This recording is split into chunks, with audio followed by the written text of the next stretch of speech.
What if the very first chapters of human history weren't just recorded in the Bible, but were literally hidden in plain sight? What if they were encoded directly into the everyday written language of ancient China? Well, welcome to this explainer. Today, we're unpacking a truly fascinating source text that suggests ancient Chinese calligraphy might actually serve as a visual record of the Book of Genesis.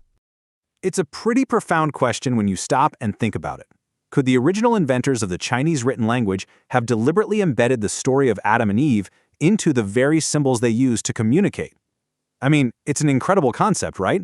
We're talking about a completely separate culture immortalizing the events of Eden and Ink thousands and thousands of miles away from the Middle East. But before we can actually decode this, we need to talk about radicals. You can think of radicals basically like individual puzzle pieces.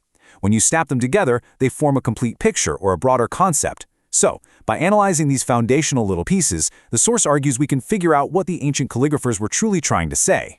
To lay this all out, we're going to follow the chronological sequence of Genesis. We'll start with the Genesis connection, move into nakedness and hiding, look at confrontation and sorrow, then punishment and thorns, and finally wrap up with expulsion and mortality. Okay, let's jump right into Section 1, the Genesis connection, a perfect state lost. Moving right along to Section 2, nakedness and hiding, the immediate aftermath of the fall. So, according to the text, the immediate consequence of eating the forbidden fruit was the sudden, overwhelming sense of shame. As the specific verse points out, their eyes were opened. They realized they'd lost their original glory and hastily threw together aprons out of fig leaves. But here's where it gets wild. The ancient Chinese characters seem to record this exact moment with a really fascinating twist. Take a close look at the character for naked. The ancient calligraphers actually used 3 different variations, but if you look at the second element, it is completely identical across every single one. Let's break down what that specific element represents. So the character for naked snaps together the radicals for man, body, and, wait for it, fruit. Now you might be wondering, why use the symbol for fruit instead of leaves? Especially since they literally used leaves to cover themselves. Well, it's because fruit was the catalyst. They ate the forbidden fruit and lost their innocence. The fruit is the literal root of their sudden nakedness. Stripped of that original glory and wearing these makeshift garments, their immediate reaction to hearing their creator enter the garden was pure panic. Fear absolutely sets in, and they scramble to conceal themselves. And the character for to hide brilliantly illustrates this panic. It combines body, is, and tree. So it translates literally to the body is a tree. The ancient calligrapher is essentially painting a picture of a person desperately trying to blend in, literally pretending to be a tree so God wouldn't spot them. All right, on to Section 3, confrontation and sorrow. The Lord calls. When God finally calls out, "Where are you?" Adam and Eve have to face the music. Look at the character for to come.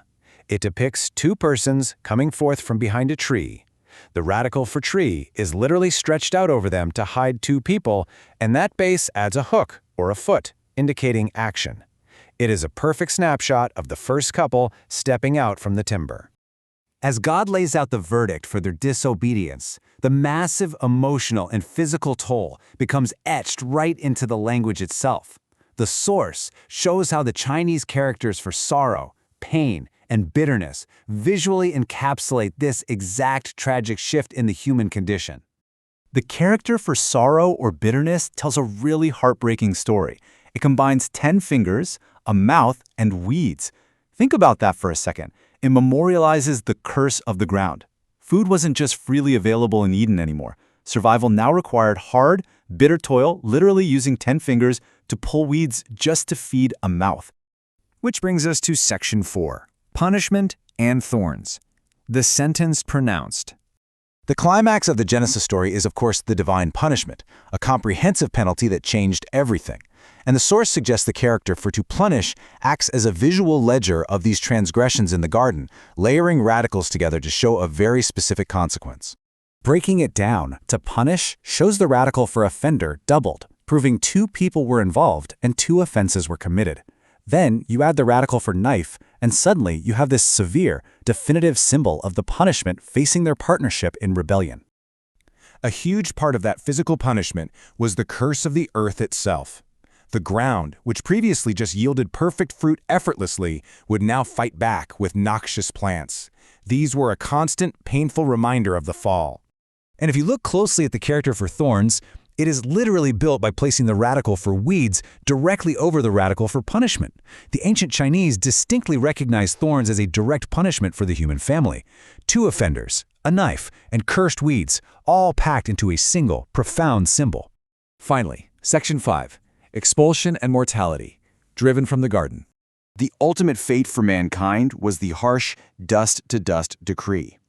And the text draws a striking, honestly quite poetic comparison here between glory and tomb.